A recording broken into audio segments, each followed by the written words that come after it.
Merci de regarder Gabon Première. Bonjour et bienvenue à tous dans l'Entre-deux. C'est l'avant-dernière sortie de cette semaine. Nous sommes le jeudi 22 février 2018. Au menu de cette édition de l'Entre-deux, on parlera cuisine bien sûr avec la rubrique Qu'est-ce qu'on mange. Léa Virginie nous réserve une surprise particulière aujourd'hui. Vous découvrirez tout à l'heure de quoi il s'agit. Comme à l'école, on vous l'a dit hier, on parlera de l'initiation des enfants aux mathématiques. Quelle est la meilleure formule d'apprentissage des mathématiques pour les enfants, bien sûr, selon l'âge. On parlera également dans le geste quotidien de ces objets, du moins de ces petits trucs que les femmes utilisent, notamment le mascara et les lentilles de contact. Quels sont leurs méfaits sur la santé? Et le grand sujet, le débat de cette édition tourne autour de la lecture. On va donc avoir des invités qui vont nous parler bien sûr de lecture, de livres, mais également d'instruction ou d'éducation civique et de retour au moral. Selon vous,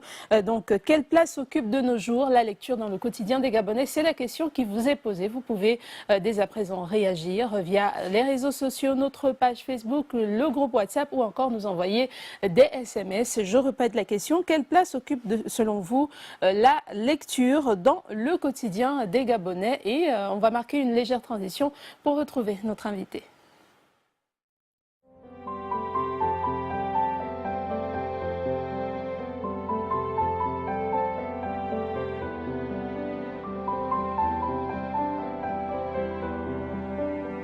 Pour tout savoir sur le Gabon, sa diversité culturelle et environnementale.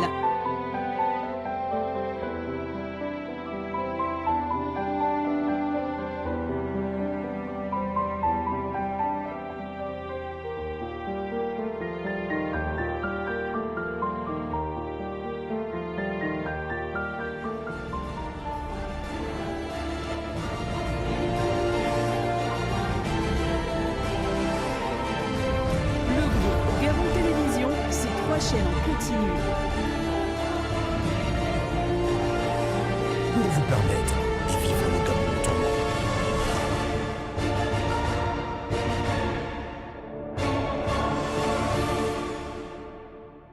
Et nous accueillons Monsieur Patrick Mbongila. Bonjour et bienvenue. Bonjour madame. Vous êtes enseignant mais également écrivain. En plus de cela, vous êtes chargé d'études au ministère de l'Éducation nationale. Alors parlez-nous un peu de votre carrière d'écrivain. On sait que vous en êtes à 3 ouvrages à votre actif, 2 essais et un roman. Parlez-nous un peu de cette carrière d'écrivain. Elle a commencé quand par exemple? Bon, il faut dire que j'ai commencé à écrire depuis tout petit, entre l'âge de 13-14 ans. Mais je vais publier mon premier livre seulement en 2009, qui s'intitule Parlons le mien est courant. Mais avant ça, j'ai publié Précis de l'Omiennet. Et récemment, il y a 2 ans à peu près, ou un peu plus de 2 ans, j'ai publié un roman qui s'appelle Les courbes du fleuve. Voilà, Les courbes du fleuve, sorti en 2015. Donc, il parle de quoi exactement ce roman? Les courbes du fleuve se préoccupent des nouveaux modèles comportementaux chez l'enfant. Tout le monde a observé que l'enfant développe désormais des comportements qui n'étaient pas les nôtres, c'est-à-dire nous parents. Et à partir de ce nôtres moment, en matière de tradition et culture ou alors en matière d'éthique et de mœurs? Oui, justement en matière d'éthique et de mœurs, parce que nous avions une façon de nous comporter qui était influencée par les parents, qui était influencée par la société.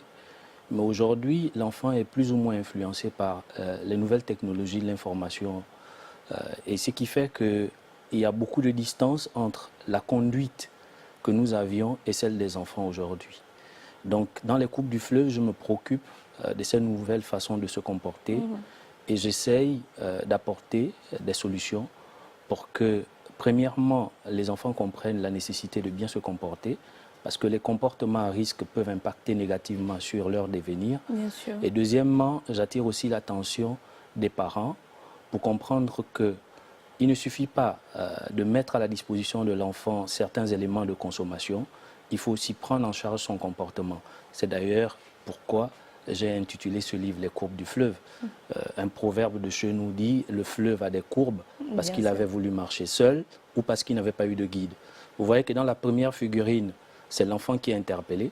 Donc ici, on fait allusion à la nécessité d'écouter, de suivre les conseils des parents. Mais de l'autre côté, quand on dit parce qu'il n'avait pas eu de guide, c'est le parent qui est absent, le parent qui démissionne. Et vous faites bien de parler donc, de ce retour à cette morale-là. Notre deuxième invitée, qui va d'ailleurs nous rejoindre sur le plateau tout à l'heure, en parle également. Elle en a fait un combat d'ailleurs. Il y a plusieurs projets qui vont être mis sur pied dans ce sens-là pour essayer de rééduquer un peu ou de redonner la place éducatrice de l'école. On va en parler tout à l'heure, mais pour le moment, on parle du livre. 87% selon une étude des enfants en âge d'aller à l'école primaire en Afrique subsaharienne n'ont pas atteint le niveau de compétence minimale en matière de lecture.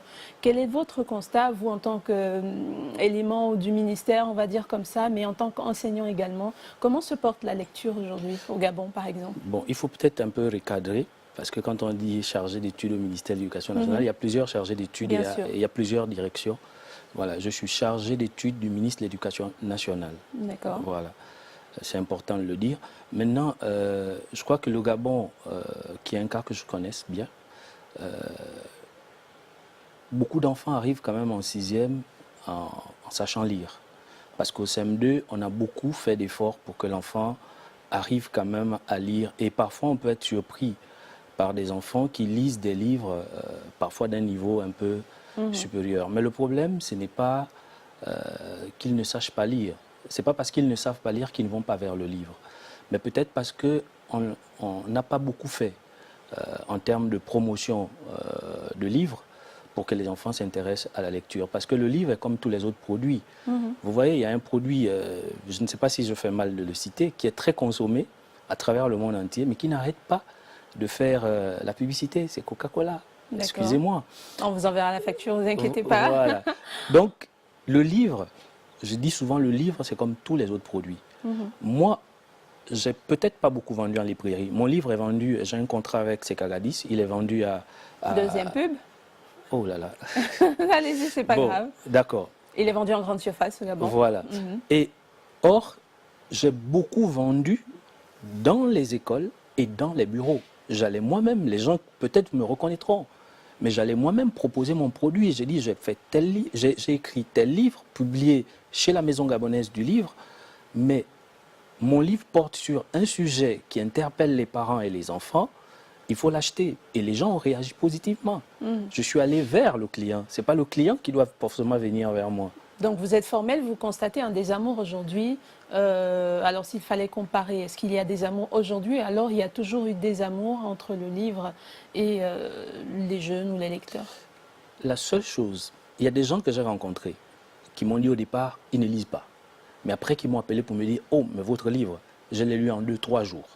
Vous voyez, je répète, le livre est comme les autres produits. D'abord, premièrement, il faut qu'il soit intéressant du point de vue du contenu. Et ensuite, il faut qu'il soit connu. Il faut aller vers les gens. Il faut proposer. Or, aujourd'hui, si les enfants ne lisent pas, ce n'est pas parce qu'ils ne savent pas lire, mais c'est parce que le livre n'est pas accompagné par une politique qui permette à l'enfant de le découvrir, comme l'enfant découvre les autres produits sur les masses médias, etc. Voilà, le problème du livre, c'est la promotion. Mais à qui la faute? Vous pensez que tous les auteurs devraient faire comme vous, faire du porte-à-porte, marcher dans les établissements pour vendre le livre? Je suis obligé de faire ça parce qu'il n'y a pas une organisation, on va dire, structurée. Mais normalement, ce n'est pas comme ça que je devais faire. C'est pas comme ça que je devais faire. Il devait y avoir beaucoup de librairies, beaucoup d'espaces publics où on sait que de telle heure à telle heure, on y vient pour lire. Voilà, donc cette organisation étant absente, moi, je m'adapte à mon environnement. Dans les établissements scolaires, il y a quand même des bibliothèques, il y a quand même des librairies. On ne va pas faire comme si le Gabon n'avait pas de librairie du tout, même s'il n'y a pas encore des bibliothèques municipales, mais il y a quand même des bibliothèques dans les établissements. Mais on ne voit pas non plus les élèves courir vers là. Non, ça dépend. Moi, par exemple, je suis enseignant immaculé. J'enseigne premièrement la langue au miennet, mais depuis 5 ans, j'enseigne aussi l'éducation comportementale. Et j'ai la chance, finalement, d'évoluer dans un environnement où il y a une très grande bibliothèque. Vous trouvez alors là des super livres. J'ai vu des étudiants venir faire des recherches au CDI de l'Immaculée. D'autres établissements ont adopté la mesure des CDI, mais il y en a peut-être qui n'en ont pas. Okay, je ne peux pas parler pour ceux que je ne connais pas. J'ai aussi enseigné, quand j'ai commencé ma petite carrière, au lycée d'application. Je sais qu'il y a un CDI. Maintenant, les autres, je ne sais pas si ça existe. Mais je peux vous rassurer qu'à l'Immaculée, beaucoup d'enfants s'intéressent à la lecture parce qu'ils ont la facilité